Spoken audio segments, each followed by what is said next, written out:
All right. So I'm getting to get to know a new friend. I like Diane. it. Is it Cuellar? Is that how you? Cuellar. Cuellar. Cuellar. All right. Good to meet you, Johnny Levy. Yeah, nice to meet you. Got a Got cool background there. Thank you very much. I love the comic books and the superheroes and all that. That's a big theme for me from my childhood. Mm, very Yeah. good. Well, I'm glad Henry Dubroff put us together. He spoke very highly of you, and I try to be very proactive about getting to know people in the space, serving publishers that are excellent at what they do. So if somebody like Henry tells me that you're excellent, then I believe him. I hope we will have the opportunity to work with him. We're at the beginning of our relationship, so we had a very good conversation. Yeah, And that type of publisher, which is a local regional business publisher, is something that one of the profiles of a client that Cambion West has dealt with for many, many years. There's some idiosyncrasies with those types of publishers, but Cambion West handles many different types of publishers. We're sort of handle those that are not your standard commercial kind of plain vanilla, like consumer titles, very, very large. That's a whole different area. We're yeah, more a lot of customization work. And so publishers that need groups handled in various different ways. And so essentially, let me just tell you what we do. So we are what's called, even before that, mm, before you even get to that, I'd like to hear a little bit more about you first. Uh, mhm. and so would you mind telling me kind of what tell me one thing you're passionate about, and that it can be business, not business. It can be something that kind of dovetails both worlds. But I'd just like to hear something you're passionate about. Oh, lots of things. The natural world, and I will say renewable energy, and I will also say something extremely cool about Cambion West. You ready? Yes, I'm ready. We are running on 100% renewable energy. Every light, the air conditioning, the printers in the back there, the all stuff going on in this operation. And the way that has happened, I'm going to tell you how, is we had put on solar panels back, when was that? Gosh, oh my God, 2012. Yeah, And then we also are part of a community. We live in Clarkstown. yeah, And there's Rockland Community Power, which is a community choice aggregation program in New York yeah, State. yeah, And what it is the whole community goes in on renewable energy as a group yeah, and therefore buys the energy from a supplier at a fixed rate. yeah, And it so happens that this started November 2020. We got in, and then everything went crazy because of COVID. All the energy markets went totally crazy, and we yeah, were locked in at this low rate. So not only was it great for the environment, no CO2 emissions and all those good things, yeah. but we were saving money on our electrical and doing good. So it was just phenomenal. So because we're part of Clarkstown, and the supervisor over there opted the community into it, Yeah. we rode along with it, and I was thrilled. Oh my So goodness. yeah, and then the program ended and they had to take a break because the suppliers' energy had gone up and everything. But now it's back started again as of April of this year. That is So we're so back on that. Isn't that cool? amazing. That is amazing. I've got a good friend named Alex Goodwin who would lose his mind. He's going to lose his mind when I tell him the story. And I don't wonder if he's not going to want to knock on your door and interview you about that, because he's like this huge renewable energy. He's actually on the marketing side of it, sustainable Hmm. energy and all those things. Mm, He just yeah, loves it. It's just yeah.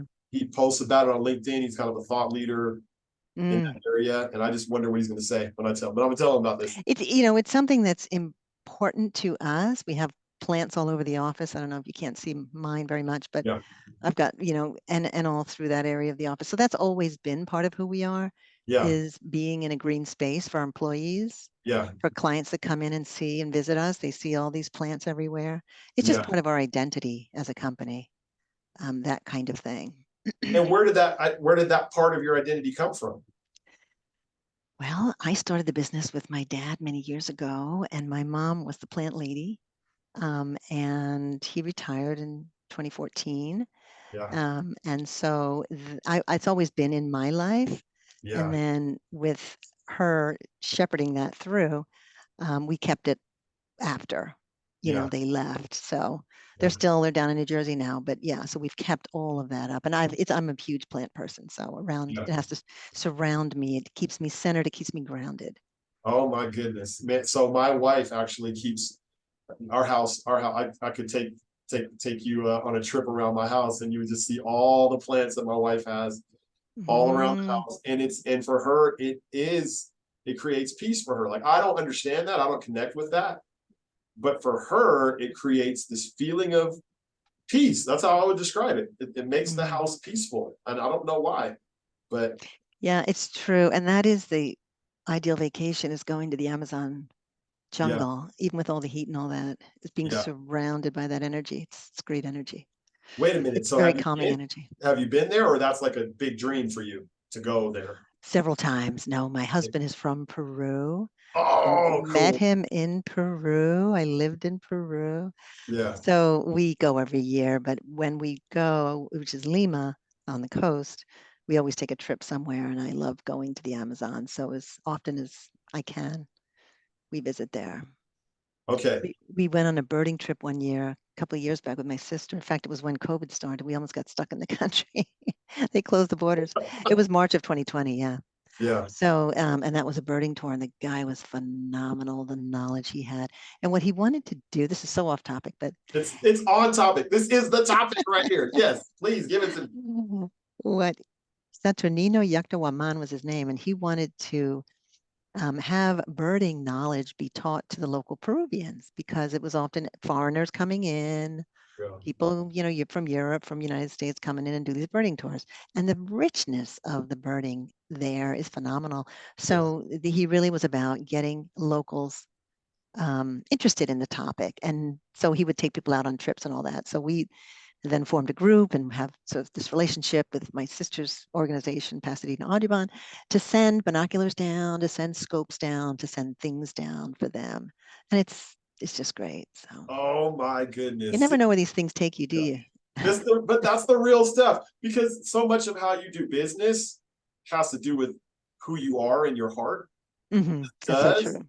and the things that people value about your organization really are who you are and how you do business. And so I love starting there, to be honest, because that tells me a lot about how you do business. And I would love to hear you tell me, how does this part of your life, which is such an important part of your life, it's the thing you brought up as a passion, first thing that comes to mind, how does that translate into the way that you do business? And does it? I mean, the piece that you describe the I think, trying to keep crises under control, keep them at bay, keep them approach a crisis with a sense of calm and with a sense of, let's get in. Okay, let's look at what happened. Let's figure this out. Let's make it right. The honesty, the integrity that this company was founded on has carried us through, and is still very much a part of the fabric of this organization. And I yeah, would say that is representative of the vibe you get when you walk in here. yep, It really is. I think that's anybody people have said, oh, it feels like a library in here, like it's very quiet, because we do answer customer service phones for our clients. So, yeah. it's people talking and everything, but nonetheless, there's just an energy about it. And that is partly due to these plants, I would say. Yeah. Come on. So can I tell you, like, I could probably have identified some of that just from your tone and cadence and the way that you talk. Because Mm, you talk like a librarian. You talk like, and I think in a good way, like very like calm. Like, mm. I'm sure you make people feel calm when they're in your presence. I'm sure you probably have the same tone of voice when it's a crisis or when it's a problem, and it's like, everything's Well, gonna be okay. Diane's not tripping. Diane's not freaking out, so it's probably going to be okay. at least that's the facade right now. Yeah, It does go deep now. It does go deep. it's the But yeah, superpower. Yeah, and composure. right. And of course, there's plenty of times when things go bad. We had an instance just yesterday, but let's dig. Let's find out what happened. And in this case, it was not us. It was a printer. But we're all involved with the client. We're all trying to service the client to the best of our ability, and we try to figure it out. How did this occur? We started here, and then this is the next. Where did the problem? Where did it go wrong? And it was uncovered. Yep. But yeah, I mean, it does no good to be screaming and shouting and cursing and none of that. No, Nope. it's Nope. just not our identity. And to be honest, I got to the point in my business, when you're a small business and you're a young business, you try to take every opportunity. And at a certain point, you realize that there's a percentage of your opportunities that are toxic, right? There are those 10% Yeah. that really just are upset or maybe have some bad habits or whatever. And so as you become a mature business, you actually stop doing business with the people that don't comport with the vibe that you're trying to bring, right? I don't know if you've been through that, but we've certainly been through that process of saying, I don't want to work with everybody. Mm-hmm. That's interesting. I'm glad to hear you say that. That's a very good, astute observation. Yeah. And it has occurred. I tell you, one of our clients who was brought on by a consultant we deal with, who's a wonderful person that we've become very friendly with. He's brought us much business over the years. And we have had this client for a very long time. They went through a leadership change. Yep. And the person that was brought on as the leader is rather one of these types that Yep. likes to figure out who to blame. Yep. And is really not nice in that way. And Yep. so it got to a certain point where we said, if this happens again, we're just going to say thanks very much, but no thanks. We're just not going to put up with it anymore. Now it hasn't gotten to that place, and that's Yes. good. And the person on the ground with this client has a good relationship with this individual, so good. That's all good.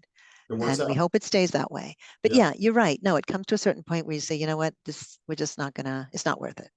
Right. And we can afford to step away, and we would if we had to. It brings to mind this idea of like a bunch of hoot and hollering, like high school kids trying to come into the library, and the librarian being like, you can't come in here with that. That stays outside. This Go outside, take a deep breath, and then come back. Yeah. Yeah. Right.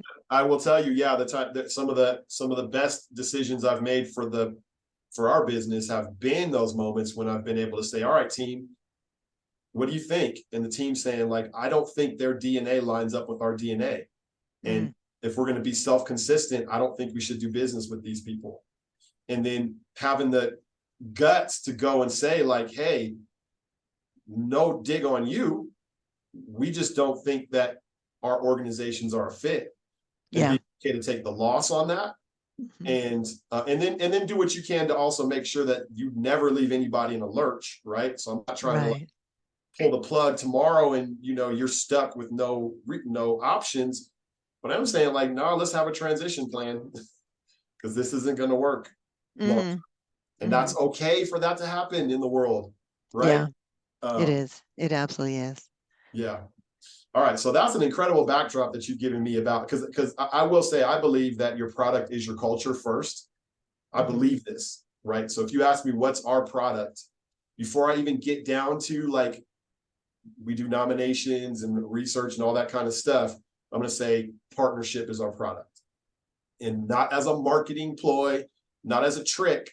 Like, we really do see partnership as our product, right? We live and die by how self-consistent we are with the way that we define partnership, right? And so there are a lot of other list vendors out there. There are a lot of other nomination providers, professional data providers out there, but I don't consider any of them to be my competition, because the list isn't my product. Partnership is my product. That makes me different. Okay. So what is it exactly that you guys do there? Tell me about yourself. So I start with partnership, right? Our culture is partnership. The way I define partnership is our 4 core principles: humility, creativity, dependability, and passion. So that's what we try to have infused into everything that we do. Our mission starts to get you a little bit more towards like what our day-to-day is. Our mission is, we're an entrepreneurial data partner. So the entrepreneurial meaning, we're not like your everyday vendor that's just like, I'll take your order, but we're always looking for new and innovative ways to serve. And we take risks and we invest in new things as appropriate. Data, everything we do is around data. So that's kind of the anchor point for the company. Like, we're like, when publishers are thinking about data, I want them to think Data Joe, because Go ahead. You're going to say something? So data in the sense of what happens is with the first party data that we manage for our clients, the e-commerce pages and all that, the subscriptions and keeping them active, keeping them current, keeping the client informed of everything. Yeah. They will, we will send the data to third party Yep. data lakes, Yep. to other cooperative groups, things like that. Which serve one purpose, to be able to analyze data, other data they may have from other sources, put all the data together. And then separate from that are list providers that you want to go to a direct mail. So therefore you go out and you find lists that are compatible with the audience that you're serving. Yep. Which are mine? Yeah. That's the question, right? So I'll bring you down the funnel. So entrepreneurial data partnership, right? So we're always going to be intense collaborators, Mm-hmm. right? Loyal collaborators, and then here's where so as far as data is concerned, I want the publisher to think of us whenever they're thinking of data, but I'm not necessarily the one that's going to fulfill all the products. So I either need to be able to give a solution or I need to be able to point to or partner with a solution. But I want to be the gateway for data, right? Like I want to be known as, and I think our company is known as the data people, but the products are very narrow at this point. So then for me, down from that, then if you go to our core focus, this is what answers the question you were getting at. So we're a tech-enabled research shop. Research, okay. Tech-enabled research shop. So, and specifically the products that publishers use us for are their top doctors. So the city regionals use us for top doctors, top lawyers, top dentists, top realtors. And those are professional nomination, for the most part, professional nomination products where we've got to go into a market, collect all the licensed lawyer data, and then facilitate peer nomination amongst that group, right, in a market. Okay. And then that will produce a product of the top 500 lawyers or doctors or whatever in the region. And then we'll vet that data, do license checking, all that, and then hand the product over to the publisher. Then the publisher will print that product and sell ads around that product. And so that's the model, right? That's one really narrow example of what we do. We've got a couple other product types, best workplaces, top retirement. We work with business journals with their book of lists product. So we're a book of lists platform and services provider. We do research also for some firms. But that's where the rubber meets the road, is those kind of, and we stay pretty close to that. But, I love it when people come to me, like a Henry Dubroff. He'll come to me and say, Johnny, what should I do about this? Or he'll send me an Excel file and say, hey, I need some append on this. What can y'all do for me? Okay, gotcha. Data appends too. And if I can't do it, I guarantee I know someone who can do it, right? So I make it my business to be the person who can get you the answer to your question, even if the answer isn't my product. Gotcha. If it's around data.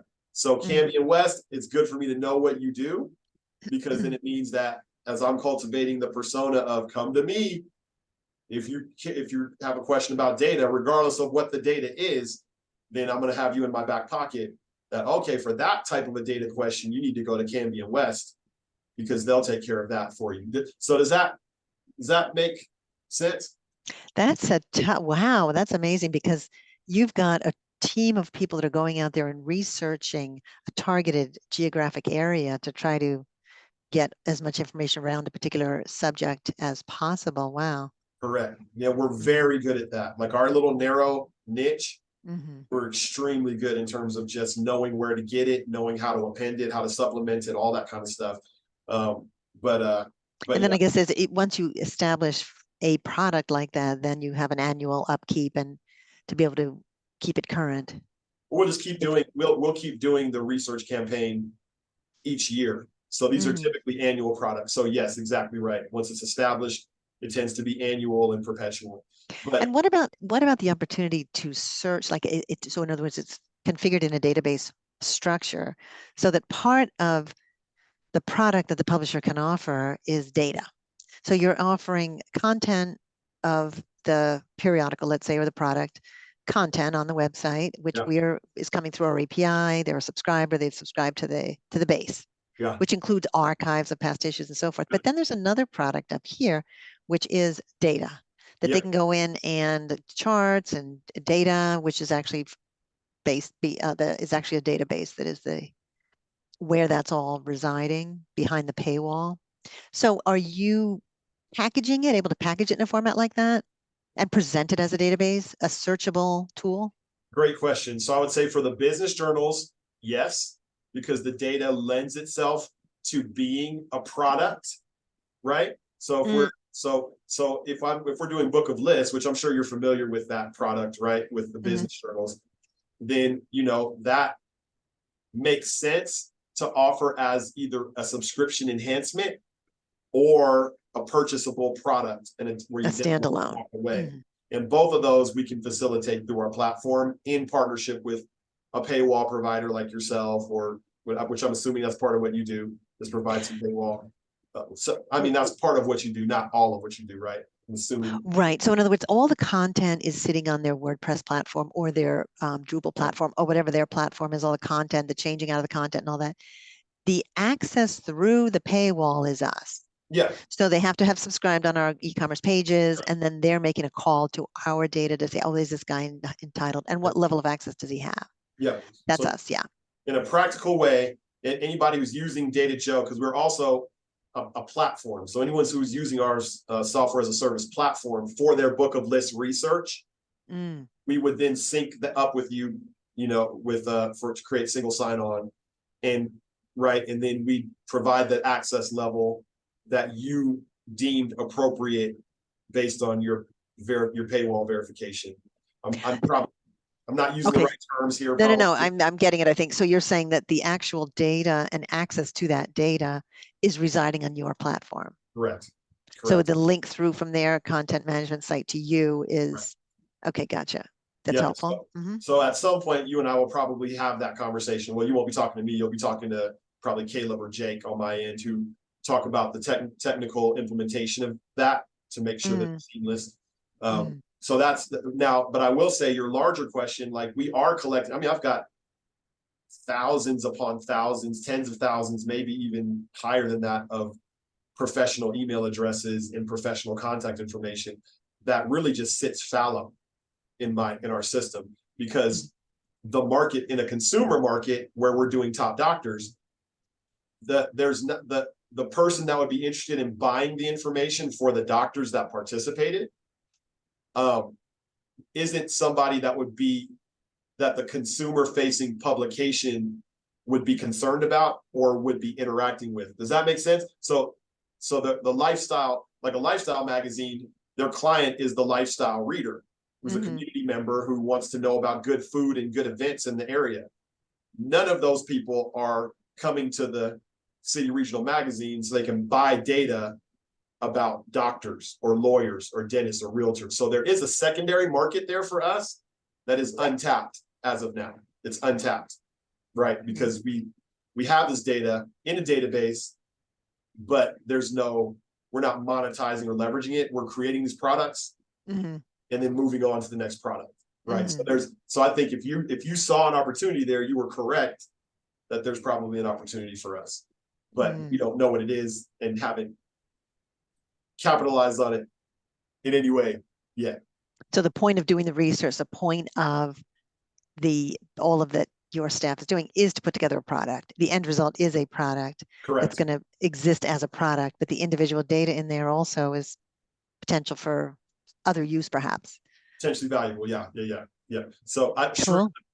Good insight. I think I think you discovered that pretty well. And so now help me understand your business a bit in terms of how you differentiate, and then everybody has that special flavor. You obviously have this very non-corporate, personal, loyal, devoted, right? I can tell already from the culture how you're different from other providers in your space, but tell me a little bit more if there's other differentiators, or maybe just start with what you do. I mean, I think the fundamental in our fundamental DNA is the desire to be solution providers and to be solution providers for those publishers that need outside the box thinking. Really, I know those are all very cliche to say, but it really is true. And so as an example, we took on an interesting client last year who had been had to leave the vendor that they were currently at. They went to another vendor. It was a complete disaster for 6 months, and then somebody, a very savvy industry person, said, "Oh, you should call, Campion West," and called us, and we ended up winding back the data to a 6 month ago perspective and converting from the old system and then redoing all of those old transactions to bring the system forward.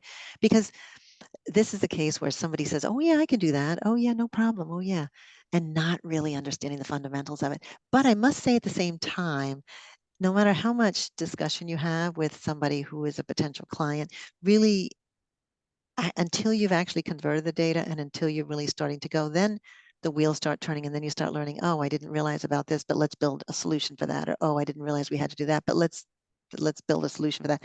And it also, what happened in this case was it really allowed the publishing staff, who had all been there for a very long time and were very seasoned, to think differently. Oh my God, I never knew you could even do it that way. Yeah. Now that I know you can do it that way, now I can go beyond my thinking, because I was contained, I was restricted even in my thinking Yes. because of the system that was presented to me.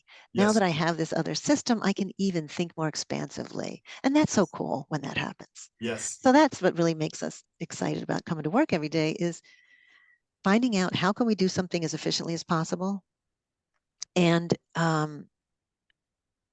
can it fit within our system, but then how do we expand our system beyond what we've been doing? Like we are who we are today because of the interesting clients we've had over the years, because they have stretched us. We've learned tremendously from our clients. We're not publishers. We never have been publishers, but we're servicing publishers. That's who we service. Yeah. So by, like, a big thing now with the regional titles is the corporate subscriptions. That's an opportunity. Yeah. Corporate orders. Yeah. So how do you service a corporation? You got site licenses, you have groups. Are you accessing by domain? Are you accessing by IP address? There's these different manners of doing it. So we need to be able to, whatever they want to do, we need to quickly move into line. We think of ourselves as a bit of a startup, even though we've Yeah. been around for so many years. Yeah. We Yeah. like to say that we have a startup mentality because we don't try not to say no. We really do. We really try to say, well, let's make sure we understand what you're talking about, and then let's put our heads together and come up with a solution Yeah. within the confines of the data, and or expand out what we need to do. I mean, we're a database-based business. We're a service company. We're in the cloud. We're in the Azure cloud, Microsoft Azure cloud. Yep. And so the SQL database is very flexible, and there's a lot you can do with it. So we're in the right platform for that. And then Yep. it's a question of, here, not being, rigid with your thinking, but trying to be expansive. Yeah. Let me tell you what I heard that's making me smile. There's a lot that you said that's making me smile. So I hear that wonderful mixture of creativity and efficiency, which often come at the expense of each other, right? Like that's what I've noticed. Creativity and efficiency are often competing and at odds. Right. Well, I didn't really describe the fundamentals of what we really do, Okay, like keep from A going. to Z. So let me just do Keep that going. for you. So basically, we manage subscribers for magazine publishers. We manage the subscriber journey. So how does the journey begin? The journey begins by either you pick up a magazine at the newsstand, and inside is a bind-in card. You take the bind-in card, you fill out your name, and you send it in. We receive the mail. Yeah. That's one way. What's another way? You go to the website, you're reading some content, you did a Google search, it pointed to an article, it sent you to the website, you're reading, and it said the paywall pops up. And then click here to subscribe. That's our page. That's our e-commerce page. So the person goes in and they subscribe, and they're going to be on auto renew for a year. And there's lots of rules around that. Or they want to be a monthly auto renewal, or they don't want to be on auto renewal at all. So up pops a page. They fill in, they put their card in, and the card is charged in real time. Yep. So that if you have a typo, it's going to tell you that. Submit, and that order goes in our database. Yep. So first of all, it's cleansed, the address is cleansed, we get all the data in. So now we're managing the subscribers. They need to get an issue, we send it to the printer in the format the printer needs to print the magazine and send it out in the mail. Yeah. Or they don't get a print issue, they only have access to digital content, so they go through the paywall. So whatever the subscriber is, whatever flavor of subscriber it is, maybe they've received it as a gift. Yeah. We manage the gift acknowledgments. This person sent you a gift, send them out a letter or send them out an email. Yeah. Then the person comes to the end of their subscription. Either they're on auto renewal and we automatically charge the card. Yeah. After notifying them, we're going to be doing that, of course. And then if the card declines, we have a whole follow-up mechanism. If they're not on auto renew, we're sending a renewal notice to them. Time to renew. So the whole journey of the subscriber and the programs the publisher has put in place with us, we are managing the journey of the subscriber. That's essentially what we do. So to support that, we have to provide all kinds of reporting to our clients. How is everything going? How are those renewals going? How did the direct mail you did go? How did that social media campaign go? Right? They did a big social media, they had an event. Yeah. In the event, you sign up for the event, you can also get a subscription. Yeah. All of that. So we have an online client center, we call it, Yeah. where our clients can get in and access their own data 24/7. Yeah. Because we've always believed in transparency. We've always believed that this is your data. It is your data. It's not our data. The data belongs to our client, and you should be able to get to it just as if it's a backroom operation in your own facility. Yeah. That's who we want to be. We want to be the Okay. invisible back office people that manage your subscribers so that you really can run a report on Saturday morning with your coffee. You really can look and see if this comp VIP is on the file. You really can. There's total transparency to getting into your data. You can do all kinds of things for our clients there. So that's important to us. And then we push data around to people like to your group, or we push data to wherever they need it to be. We have to be integrated with a lot of different places, like the MailChimps, the sail-throughs, those that are doing the newsletter stuff. We don't do newsletter deployment. That's another. So we have to be very tightly integrated. So we're integrating with all these different systems. We're computer people. We know how to do that. Oh man. Oh, you see, I'm smiling. So it sounds like you actually replace an internal circulation department, correct? 100%. That's right. Well, okay. So there's the actual nuts and bolts of it, and there's the strategy, the marketing. They do have their marketing people, or they have outsourced marketing people that tell us what they'd like to do. We are executors in a good way. But we always give our opinion and, what about this? And have you thought about that type of thing? But we really are not the marketing people. We are not the strategy people. We are the ones who are executing in the best way, in the best interest of our clients. Right. That's what we do. Yeah. Right. So that's why I said we had met this consultant over in Chicago, gosh, many years ago, and he has been a wonderful partner. He speaks highly of us. He's brought us much business, and that's just a great relationship because he's really got a lot of background and knowledge to help publishers do the right thing. When do I have to change my renewal series because it's kind of not working so much anymore? When do I have to do a price increase? How do I execute a price increase? All those things. Yeah. New design. They may do it. They may have a new design to their whole web page. Maybe they have a rebranding of their product. Yeah. So then all of the pages we host need to be mimicking that exactly. Yeah. Essentially, we are invisible to the subscriber, Cambian West. Yeah. We are not named anywhere. Yeah. We are the, white label service from the publisher.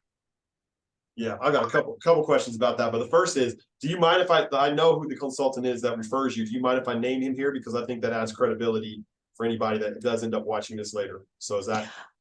Absolutely, but I don't think you know the one I'm talking about. You're talking about Eric? I'm talking about Eric, yeah. Eric Shane. He's wonderful. No, he's not the one I'm talking about, though. Okay. Eric is great too. He's so knowledgeable and so right on point with his digital knowledge. No, this is somebody else in Chicago who deals, and I tell you what, he deals in the nonprofit sector. Yeah. So we do a lot of donation processing because of him. We got into that. Yeah. And so a lot of the nonprofit stuff that we're doing is faith-based. Yeah. We are non-denominational. There's no faith here, but we happen to serve as about a third of our business is this faith-based business, and there's a lot of donations there. That's crazy. Okay, that's good to know. So that's important. That's important, right? Yeah. Yep. I'm pretty well connected with people within that sector, actually. Oh, really? Yeah. Actually, I was a pastor for 10 years. You're kidding. So, yeah, I'm bivocational, so pastoring and also running this company, and it got to be too much. Oh, wow. To try to do that and raise the young family and job, and I'm also pretty active creatively. So I had to lay it down about a year ago. But That's amazing. Good for you. Wow, those very circles, interesting. those circles are my circles, very much so. Hmm. Wow, that's a lot, and it's so good. Couple follow-up questions for you. You mentioned something that I haven't heard anybody, and maybe it's common or maybe it's not, but you were talking about how you, if the subscriber is supposed to be receiving a print product, you have the product printed for them. Can you tell me about, is that normal? Is that a normal part of, because that sounds like something a publisher would normally do. No. Right. What we're doing is, so it's time for the October issue to go to the printer.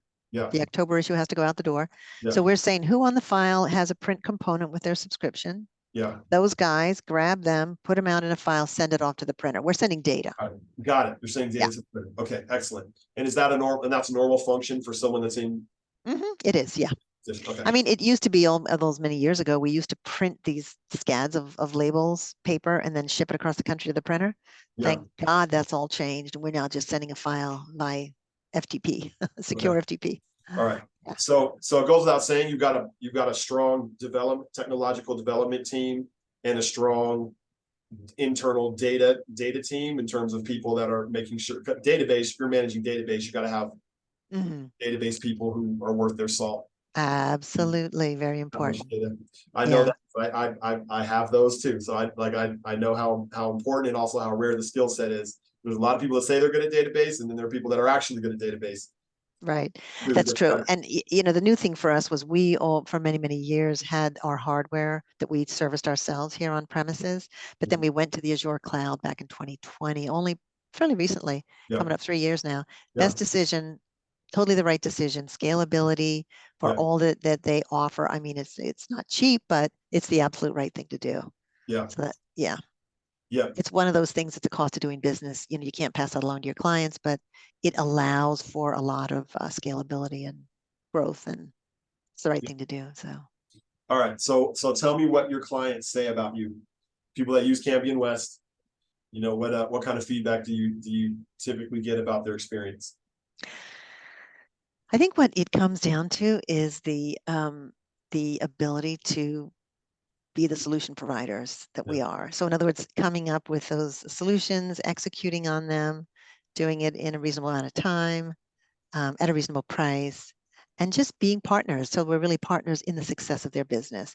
And that is so we are totally aware that our clients doing well means we can do well. And if they are not doing well, then, conversely, and we have had clients who have had to close down their magazine or sell to somebody else. And then if they sell and the owner is using another service provider, they're going to stay over there because they don't really know us. So it's in our best interest to do whatever we can to make sure that they're solid and they're strong. The money comes into the building, the money needs to get in the bank. Credit cards come in, they need to be processed. Everything needs to move. It needs to move. Yeah. Quickly. Okay. All right. I feel like I see you. So what's different, right? And you don't have to list your competitors. I think most people that would ever watch this are aware of the kind of the big names in the industry. How would you sum up what differentiates you based on everything we just talked about? Yeah, I think it does come down to the platform that we're on, and the system that we have built is this system that has a lot of flexibility built into it. There's a lot of, there's some hard-coded platforms out there that are on mainframes, and they just don't have a fun foundation of flexibility. They have to build around that. And that's something that we're very pleased that we started out on day one with that kind of flexibility, and it really has carried us through. We lean on that tremendously. The industry has consolidated. It's a very tough industry. And the reason is because we have people who have hands on the keyboard. Like we get in a check from the outside, you got to process it. Somebody's got to sit there with that one check and that one renewal notice and process it. So to the extent that we can make our people's lives easier, we have a suggestion program And our employees have always, those that are doing the work every day are the ones that have the best ideas, right? Isn't that Yeah, always the case? yeah, And so we have to listen and we have to say that makes a lot of sense. We're going to save this many keystrokes on how many people. And so we're going to make that software change because it makes sense. So we're as much as we're looking to service the client and to be flexible with them, we're also very interested in being efficient internally yeah, because it's expensive to have employees. It just is with the health insurance and with, yeah. salaries and things. So we have got to be efficient with our people so that they don't get annoyed and they don't have to put up with stuff that's just crap. So that's another thing I'd say is important to us. Got to make them happy. You got to make your people happy. You got to make them want to stay with your company and invest. You know what helps with that is the potlucks, right? Yeah, potlucks. I bet they We do. had a potluck in August, and it's wonderful because people bring in the dish that they like and that they're, superstars at, and we all share, and it's really cool. Yep. So we had one of those in August. Yeah. All right. I can tell that you are a metaphorical gem, that your company is a gem just from this. I mean, I feel like I'm a pretty good judge of people and culture. That's just a passion of mine, is recognizing excellence. It's important to me. And you know, from what it's enough that I hear you recommended. It's enough that people that are recommending you, and then to have this experience with you, I certainly can see excellence on you and what you're doing. Oh, thank you very much. And I can see the same for you. So I do hope we have opportunities to collaborate together to the benefit of our mutual clients. I suspect we will. Let me ask this question for you. Business. So, are you an owner or Mhm. owner operator of the And company? owner. Um, so business owner to business owner. I'm a part, minority owner here. Um, what is your big dream or big like what's your trajectory? Sorry, what does the ideal future look like for you from a business standpoint? I think being able to enable our account managers and our order entry people to work through the best platform and the best software internally, improve. I was talking about improving. We have lots of plans. We're planning on moving our phone system into the cloud this year.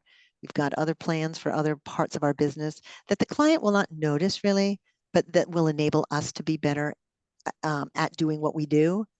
So that's really where we look to for the future to be able to continue to service these exciting clients that teach us Yep, things every day. yep, And we're not looking to be an enormous business. That was never our goal. And my dad used to say, you come into work every day and you do the best job you can for your clients, and you treat your vendors well, you treat your employees well, you treat your clients well. They are all equally should be treated with respect and dignity, and that's something that we really do stand on. You yep, know. So yeah, it's not that we're looking to be, it's yeah, not that we're looking for VC, input to the business. We're not looking to be bought. We're not looking for any of that. We're looking to come in here, continue to do what we do, and do it well, and be right, respected for that. We're looking right. for respect. Respect, yeah, yeah, and have employees that like to come to work, that enjoy their Mm-hmm. job, don't want to leave. That's the same for me. Mm-hmm. There's a book called Small Giants. Have you ever read that one? No, I don't think so. Oh man, can I please send it to you? Oh boy. That's Okay. all right. What's tell me let's see. Actually, will you chat me your I'll address eat. or Yeah. email me your address, and I'll say it would be my joy to send you that book. I Thank you. think you will Oh, very resonate kind. with it, and I think it will actually put even a finer point on the philosophy that you're describing to me, which is we Mm, don't want to be the biggest. That's not the only way to judge success. that's right. We want to judge it this way, XYZ. And this book is all about companies that did that, that had the Mm, option to skyrocket in size or to skyrocket in quality the way that they mm. find it. And they chose this way. And it's just so You inspiring. know what it is? It's about balance, like you were saying. It's really about having a balance in life. I mean, I'm a grandma and I have lots of 7 grandkids that just are a joy to me. So Yeah. that it is important. For many years I did have a sort of an imbalance in that in my life, and I've over the last few years kind of corrected that. And Yeah. that's makes you a better person here, I think, when Yeah. you have a balance in life in general. So Yes. that's important. Yeah. Yeah. Yeah. So it sounds like if I just from as far as just low hanging fruit collaboration, if I've got really good ears. So, and I talk to like my superpower is this. This is my superpower. It's connecting with publishers and other, I mean, like other service providers. I talk with other service providers all the time because I've found that that is a way that I can add value to my partners is if I Yeah. can introduce them to excellence. Yes. So I listen for excellence. And then when I hear excellence, then that's what starts coming out of my mouth when I'm talking to a publisher who's a friend who tells me, man, this is our circulation is just in the tube and haven't been able to figure it out. And then I'm going to say, okay, you need to talk to these. I'm going to introduce you to Diane Cuellar, and she's going to take care of you. Right. So low hanging fruit for me is just, but also knowing that you're just, you want to grow well. You want to grow in a healthy way. So you want me to bring you healthy people that are good to work with and all that kind of stuff, right? Sure. If it works out. Yeah. Right. And I will certainly keep you in mind in terms of somebody looking. There's a client I have in mind who I'm wondering if you are already working with them. So maybe I'll send you a note on the side and ask. Sure. Yep. That sounds great. Please do. Yep. Yeah, because it's one of these regional publishers. Yeah. And with the book of lists, and I'm wondering if that's your handiwork or something else. Now, do you work with city regionals at all? I do, not with the association. Yeah. We should really be more connected with them, but we're not.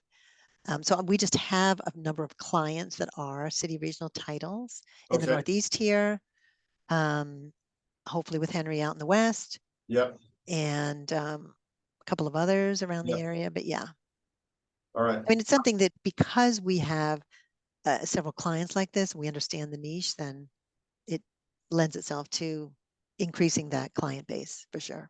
All right. So I am going to probably our bread and butter really like, let's see, probably the largest piece of my client base right now is city regional magazines. Oh. Then business journals, then daily community newspapers. So those are our main playgrounds. Now for you, is it what's the order in terms of your ecosystem? Yeah. So we have some that are entirely controlled circulation where it's business to business. They are advertiser based. We love that type of business. There's not a lot of it out there anymore. We have been in that world for years. There is less and less of it, but we do have some of them. But is that a traditional B2B public? Is that a traditional business journal that you're talking about? Okay. Magazines typically.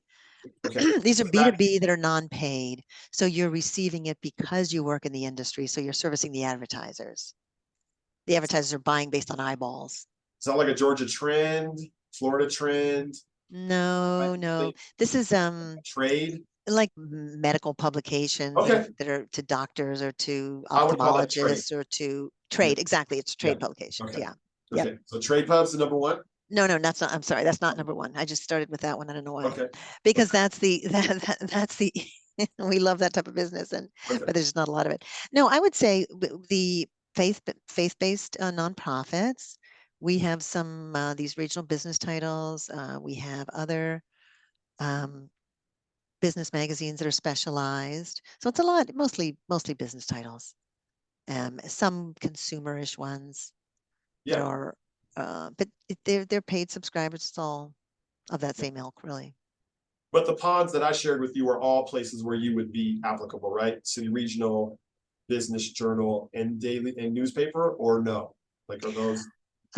We do have a small number of newspapers, but yeah, that is something that we would be interested in. Yeah, sure. For sure. And then you said now when you say daily community newspapers, what? There's not a lot of them around. That's great.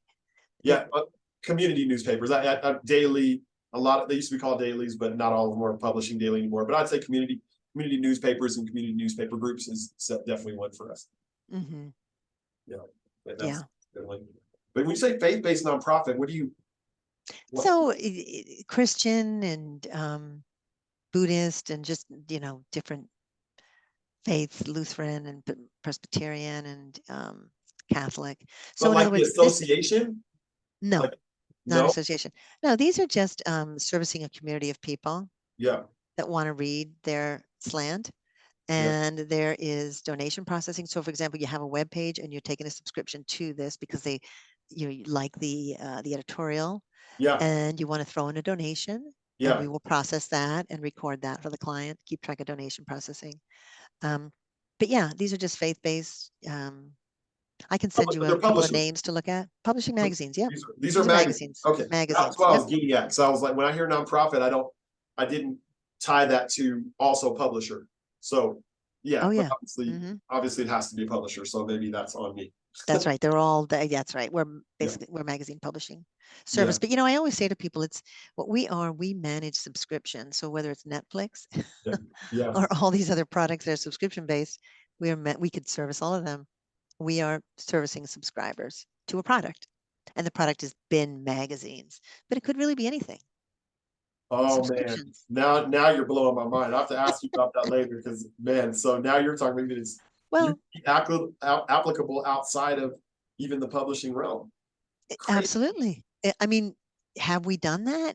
No, but some of our publishers are only have content on the web. They do not have an actual physical Yeah, periodical that mails. It's yeah, digital, but it's not even a digital periodical, meaning it's published a certain time. It is content that changes. yeah, We have clients like that. yeah. It's access to content. Oh man, That's this what is it is. And this is how are you buying it? You're buying it in a year, in a year, or you're buying it by the month, and you're yeah. getting auto renewed. It's access to content. I'm having a summit. Actually, I have a summit tomorrow that's happening. That's about the topic is how publishers can leverage their superpower of connection and connectedness in their community in new ways. Mm. But I plan to throw more of these summits, and the next one's going to be around data. It's going to be a data summit, basically, in some form. So you and I should talk about you potentially speaking at that if you're interested in those kinds of opportunities, as we talk about how to help publishers specifically, media companies specifically, but then even the subset of publishing companies. Mm. Um, And are these virtual right. or are they in person? Virtual, you're virtual. Mm-hmm. Yeah. So I usually Good. out 15 to 30-minute slots to a handful of people. And then we all promote to our communities to get people to attend. And then, you know, we try to actually impact the industry for the better because data is an area where there's a lot of help needed. Mm-hmm. Right? Because these publishers don't really think of themselves as data organizations. A lot of them don't think of themselves or don't think of data as their primary asset. Absolutely. It But it is. Yeah. is in a lot of Sure ways. is. Oh, As, yeah. as we move into the future, it will be increasingly so.